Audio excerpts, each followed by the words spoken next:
But generally, you tell them to embrace it? I'm telling countries, accept reality. Fiat money is moving digital. The developments in crypto, both unbacked and backed, they're happening with exponential speed. So, yeah. That, ladies and gentlemen, is the managing director over at the IMF, essentially telling people that she is telling people to adopt this technology because it's happening at a rapid speed. Now, we're going to link this video to Stellar Lumens, and this was going to be a video about how the Stellar Development Foundation President and Chief Growth Officer has joined Santander's International Advisory Board. And we will be covering that in just a second. But before we do that, I really want to just show people, post Friday's largest liquidation event ever, that the fundamentals for the cryptocurrency space has never been so strong. Certainly for Stellar Lumens XLM, one of our favorite projects that we think is going to do spectacularly. And that was from the IMF. We know that there are clear links between the IMF and the Stellar Development Foundation. This is an article from back in 2020. SDF, the Stellar Development Foundation, at the IMF's World Bank annual meeting. In 2021, Stellar Development Foundation CEO to be part of the IMF panel on cross-border payments. And we have a fintech note that is published by none other than the International Monetary Fund. And it happens to say this, I think it's on page 23, about Stellar Lumens. Let's just get there. So I think it's here. It says 3 models arise: a private settlement asset and marketplace such as Ripple's XRP, an open source marketplace such as the Stellar Development Foundation's, or more recently DeFi networks, and a marketplace and settlement asset based on unbacked crypto assets such as Strike, which leverage Bitcoin and the Lightning Network. Stellar Development Foundation definitely have links to the IMF, including being mentioned in their papers, attending their events. This was from Stellar themselves, understanding CBDCs. You can see in the acknowledgement, it says this paper also, or has also benefited from peer review through a consultation process. We are grateful for the valuable contributions from the following colleagues. We've got individuals from the World Bank Group, and we've got the Alliance of Financial Inclusion. We've got the UNCDF. We know that Stellar is working with the UN. And we've got Asad Khan from the Bank of International Settlements Innovation Hub, and Daniel Aiden from the Bank of International Settlements, and Federico Grinberg, also from the International Monetary Fund, Gabriel Soderberg from the International Monetary Fund, and the likes of Habib Ataya from Arab Money Fund.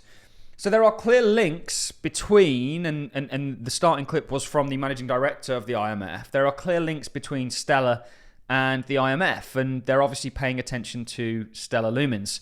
This video wasn't actually supposed to be about the IMF and Stellar Lumens, but I wanted to play it because post sort of Friday's events, it's important for me to just say that I've never been so bullish on crypto, regardless of everything that happened.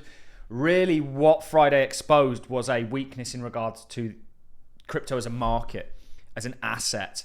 And that, I think, falls on the exchanges that essentially caused those liquidations and that price fluctuation to take place. We'll look at Stellar from a price point of view in just a second. It's really not a bad picture at all. Our macro pattern for it, which is going to see a double-digit Stellar price, is still very much intact. But this video is supposed to be about this. This is from LinkedIn. It says the Stellar Development Foundation, or is from the Stellar Development Foundation, congratulations to the SDF's President and Chief Growth Officer, Jose Fernandez de Ponte, on joining Santander's International Advisory Board. This appointment reflects the broader industry. The line between traditional finance and blockchain continues to diminish. Jose brings decades of payment experience and a deep understanding of how open networks can work alongside established financial institutions to deliver real-world impact at scale. This is interesting, and actually Forbes went out of their way to publish an article on this. Jose Fernandez de Ponte joined Santander's international board as crypto expert. The addition of Fernandez reinforces the bank's focus on financial technology and innovation payment solutions globally. Santander has strengthened its international advisory board with the addition of Jose Fernandez de Ponte, former head of business development at BBVA and former PayPal executive. And actually, we know Stellar Lumens actually comes from kind of the PayPal mafia, essentially. We'll leave that there. De Ponte has a strong track record in financial and technological sectors. He was in fintech before it was fintech. We're going to listen to him in just a second.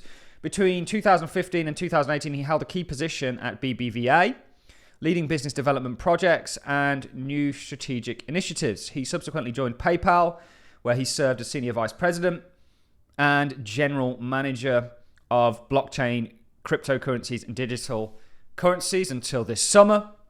Fernandez currently chairs and directs the development of the Stellar Development Foundation, an organization that powers the Stellar network and works to improve global payment infrastructure through blockchain technology, and they're doing a great job of it, by the way.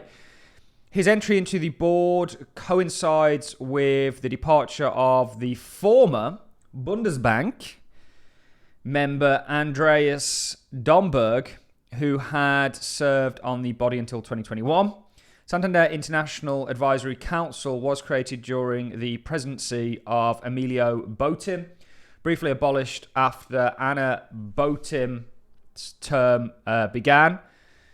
They must have passed it to a family member in 2024, and reinstated in 2016 with a renewed team, currently comprised of 10 members, including, obviously, Jose from Stellar Development Foundation. It goes on to say it is chaired by Larry Summers, former US Secretary of the Treasury,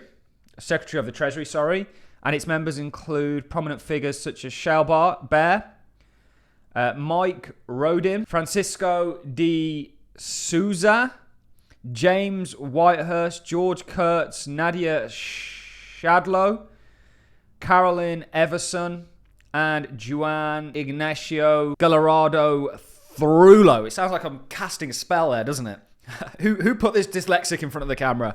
So a very prominent team. The advisory board meets at least twice a year and advises the group on strategic areas such as innovation, digital transformation, cyber security, new technologies, and so on, as well as capital markets, corporate governance, brand reputation, regulations, and compliance. Fernandez de Ponte's appointment reinforces the bank's focus on financial technologies and innovative payment solutions globally. Now, what I want to do before we dive over to some price action is actually look at what Jose has to say, sat next to Danelle Dixon, on what he's looking to do moving forwards. And this is huge. It's a major inroad into the traditional financial sector.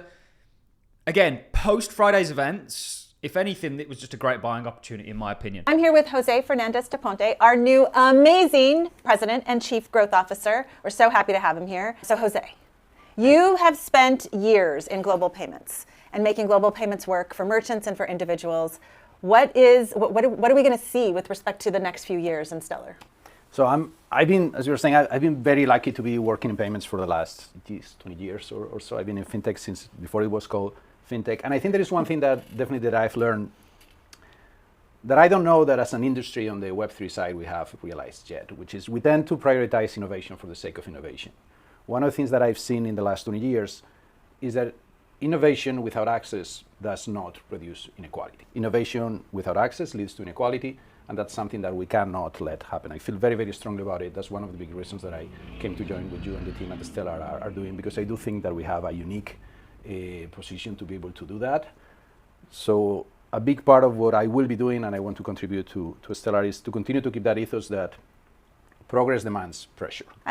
It is, and so many layers to that. One of the steps that I believe that we need to continue to make progress on is distribution through enterprise. So enterprises and businesses in the next iteration of the industry, and definitely in the next iteration for us, are going to be exceedingly important, because that's how we get to the billions. That's how, when you open the Franklin Templetons to the world, when you open MoneyGram, when you open PayPal, each of those things are going to bring millions of users into the system that might not show up in the metrics. You might not see them because they are custodial wallets or whatnot. You might not see them in the metrics, but you're still making progress there. So that next iteration from the expert user to the mainstream user, I think that's where we are.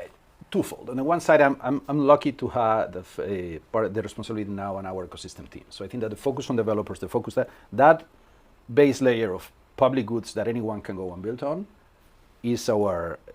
continues to be an incredibly important part of our North Star. I think that you and I have discussed about this in the past. I don't think that any of us here came to build this to end up with a new version of the Magnificent Seven. We want the developer community to be there. We don't tell developers where to go, they tell us where to go, and it's important to maintain a very, very close relationship with them. The idea is that hopefully I can help bring some of those institutions along. As someone who has built from an institutional point of view and at a larger scale, I can help convince folks that hey, this technology is already at a place that is enterprise grade and is ready for adoption. And I've looked at a lot of what there is out there in the ecosystem, a lot of the options. I think that we have the best enterprise grade blockchain for financial services. There are a lot of very large institutions that have already deployed here, and I want to make sure that we can shout out from the rooftops and we can bring the next 10, 20, 100, 200 Franklin Templetons and PayPals and MoneyGrams to the space. Yeah, is what matters. Velocity is the only thing that matters, and movement is the only thing that matters. I don't know if underestimated is the word. I think that Stellar for the longest time has been the best kept secret in the industry. 99.99% uptime in 10 years, so 4 nines in 10 years. Look, if you're doing, I don't know, meme coins or NFTs, there are some things that can tolerate outages like that. If you're moving billions of dollars, that is mission critical infrastructure that does not tolerate downtime. So we will be, I love this idea that you and I and the rest of the team are going to be in the road for most of what is left of the year, taking that message to the institutions and to the developers out there, because the team has spent 10 years building what is amazing infrastructure for everyday financial services, and it's the right moment to let the world know. So I'm going to end on that. Thank you to you, Jose, for joining us. I can't wait to see what is in front of us for the next 3 months, but also for the next years. And thank you to the community for caring about everything that we do and for staying. Even though sometimes we were underestimated by the rest of the world, you never did underestimate us, and I'm so grateful for all of you. Kind of feels somewhat like a victory speech from Danelle Dixon there, and we very much agree with what Jose is doing. Very excited to see how things play out. You know, Stellar Lumens is unbelievably well positioned in regards to the world right now and how it's looking to embrace distributed ledger technology and how they're literally there ready to enable that. And from a price point of view, XLM really doesn't look that bad. We were looking at this falling wedge. This is on its way to playing out. It hasn't entirely retraced yet, but if we drop down the time frames, really Stellar just back in this sort of wedge that we've been looking at. And this could just be a bit of a deviation. Eventually, this does break to the upside, fulfills that broader falling wedge and sees continuation in phase 2.